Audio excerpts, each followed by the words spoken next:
Nang tanungin ni Senator Jinggoy Estrada si Sara Vizcaya kung wala ba siyang kilala sa DPWH, ang sabi niya wala siyang kilala. Kayo lagi nakakuha ng DPWH contracts, ha? Sino ba talaga sa DPWH ang nagbibigay sa inyo listahan ng mga projects for bidding? Turo mo na.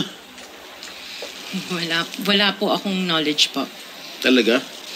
Ba't Yes, nakakapagtaka dahil yung siyam na construction companies niya, yun ang laging favored, kumbaga, sa bidding. Kasi ang balita ko, isa kayo sa mga una nakakita at nakakapili ng mga projects. Bago pa mabuo ang National Expenditure Program, yung tinatawag natin na NEP. Parang menu lang sa restaurant na nakaka-order kayo kaagad. Sino ang point person nyo sa DPWH na nagbibigay sa inyo ng informasyon na ito, o para sa inyo, ito para sa kanya? Sino? Sir, wala po akong nakakausap po.